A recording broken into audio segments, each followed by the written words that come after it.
2026 সাল পুরো ফুটবল বিশ্ব তাকিয়ে আছে এক নতুন ইতিহাসের দিকে।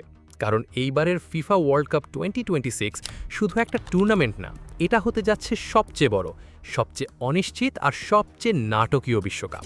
প্রথমবারের মতো 48টি দল অংশ নিচ্ছে। 3টি দেশ, যুক্তরাষ্ট্র, কানাডা এবং মেক্সিকো, একসাথে আয়োজন করছে এই বিশাল আসর। মানে প্রতিটা ম্যাচ হবে যুদ্ধ, প্রতিটা গ্রুপ হবে অনিশ্চয়তায় ভরা। বড় দলগুলোর পাশাপাশি ছোট দলগুলো এবার সুযোগ পাবে ইতিহাস গড়ার।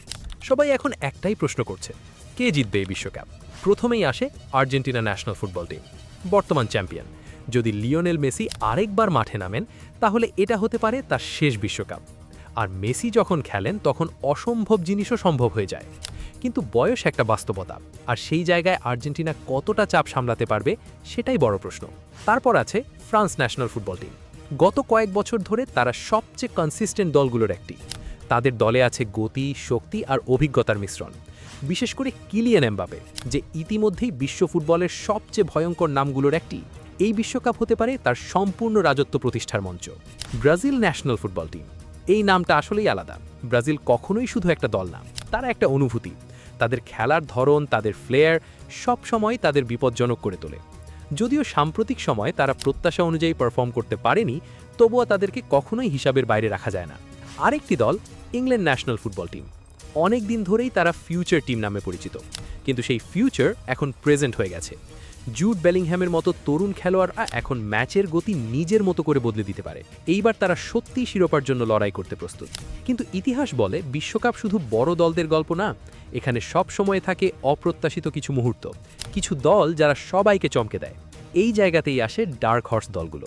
পর্তুগাল ন্যাশনাল ফুটবল টিম, অনেকেই তাদেরকে সরাসরি ফেভারিট হিসেবে দেখে না, কিন্তু তাদের স্কোয়াডে এমন একটা ব্যালেন্স আছে যা বড় টুর্নামেন্টে সবচেয়ে বেশি কাজে লাগে। অভিজ্ঞতা আছে, তরুণ শক্তি আছে, আর আছে চাপের মধ্যে খেলার ক্ষমতা।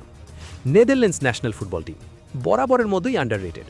তারা সব সময় ভালো খেলে, কিন্তু শেষ মুহূর্তে কোথাও যেন থেমে যায়। তবে এইবার তাদের দল অনেক বেশি পরিণত, অনেক বেশি স্থির। আর সবচেয়ে বড় চমক হতে পারে মরক্কো ন্যাশনাল ফুটবল টিম। আগের বিশ্বকাপে তারা দেখিয়েছে ভয় পেলে চলবে না। তারা প্রমাণ করেছে সঠিক কৌশল আর আত্মবিশ্বাস থাকলে যে কোনো বড় দলকে হারানো সম্ভব। তাহলে শেষ পর্যন্ত কে জিতবে? সবাই হয়তো বলবে আর্জেন্টিনা, ফ্রান্স কিংবা ব্রাজিল, কিন্তু ফুটবল সবসময় সরল পথে চলে না। অনেক সময় আসল গল্পটা লুকিয়ে থাকে চোখের আড়ালে।